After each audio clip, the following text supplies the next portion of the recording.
অপ্রকৃত ভগ্নাংশে প্রকাশ করো। অপ্রকৃত ভগ্নাংশে প্রকাশ করো। আমরা জানি ভগ্নাংশ তিন প্রকার।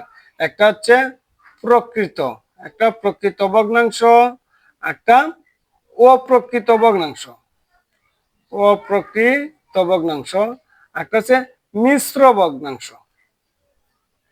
মিশ্র ভগ্নাংশ, ভগ্নাংশ মূলত তিন প্রকার: এক প্রকৃত, দুই অপ্রকৃত, তিন মিশ্র ভগ্নাংশ।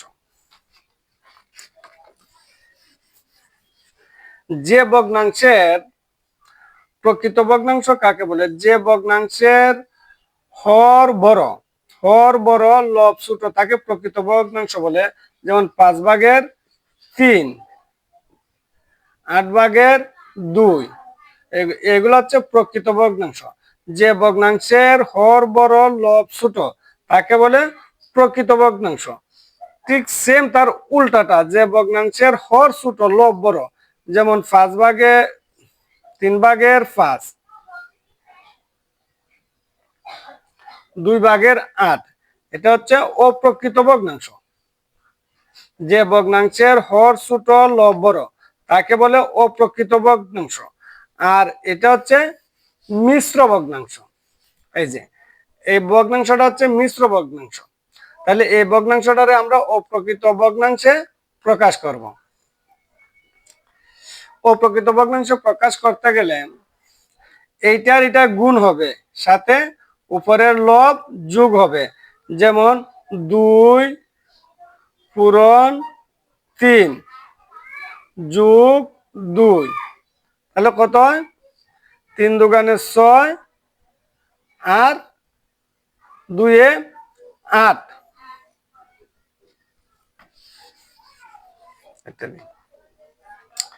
অপ্রকৃত ভগ্নাংশটাকে আমাদের এই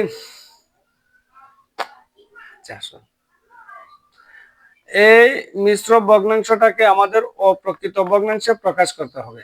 অপ্রকৃত ভগ্নাংশে প্রকাশ করতে গেলে আমরা এটা আর এটা গুণ করব, সাথে 2 যোগ করব। যেমন নিচে 3 থাকবে, উপরে এই দুইটা গুণ, 3 পূরণ 2 যোগ 2, 3 দুগুণে 6, 6 যোগ 2, নিচে আছে 3। এখন 6 আর 2-এ 8, নিচে 3, উত্তর